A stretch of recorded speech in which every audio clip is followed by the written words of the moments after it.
When people hear the word homeless, they feel uncomfortable. When people see homeless, they avoid conversation. People make assumptions on the homeless population that are not always true. It is a common misconception that all homeless people are criminals, drug addicts, or less educated. Many people think that homeless people are the product of all these misconceptions and poor stereotypes. The problem is generalizing these less fortunate people without even taking the time to listen to their own story. The problem is labeling someone homeless as if that encompasses everything they are. The problem is neglecting what homelessness does to someone's mental health.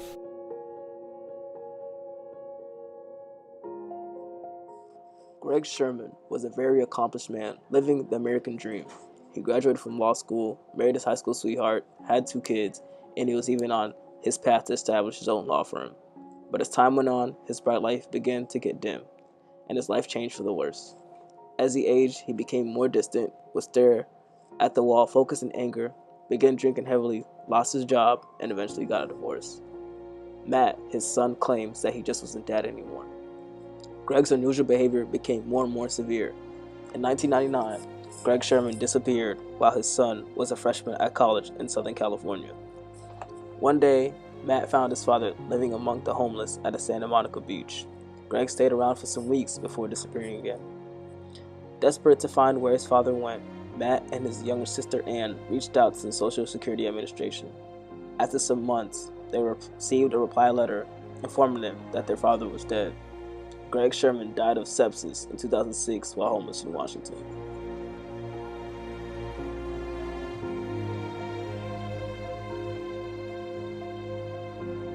Matt says that it hurts him deeply that his father died of a disease that could have been cured. Matt was more aware of how homeless people suffer from mental illness and how mental illness can lead to homelessness. This is an unfortunate situation where a man who worked so hard for a great life watched it all crumble and became homeless after not being able to handle his mental health issues. Benjamin, an ex-veteran living on the streets in Los Angeles, California, shares with us his story and what homelessness has done to his mental health. Benjamin's current status is a result of his mental health issues. Benjamin is an ex-veteran that suffers from PTSD. His PTSD made him susceptible to panic attacks that were triggered by his ex-wife's drug relapse. Benjamin decided enough was enough once he realized that he can no longer help his wife. He moved to Los Angeles to start over. However, Benjamin's mental health issues traveled with him.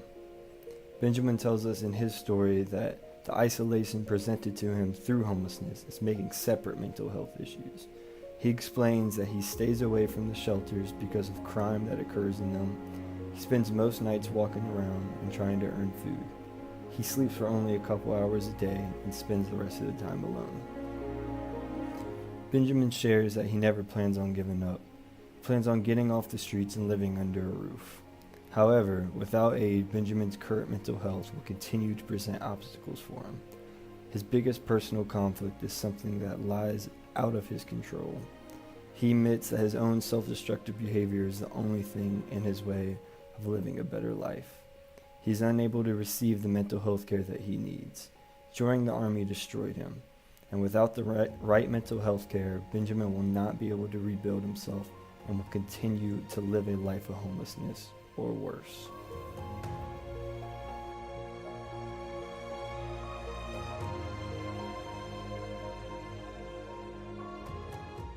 A lot of people think that homeless people are lazy, insane, or a waste of space in our society. But they don't know that many homeless people become homeless because they have internal issues that they cannot manage without the proper assistance. These are humans too, and it's unfortunate to see people with a lot of talent, skills, and potential go down the wrong road because of something they cannot control. It is also not right that we're not doing anything to help those who are suffering from mental illness, who are living on the streets, and stopping them from going to suicide or crime as an option. We're here today to talk to you about how mental health issues have continued to be a problem in our society among the homeless population and how we can work to accommodate these people in our society in an ethical manner.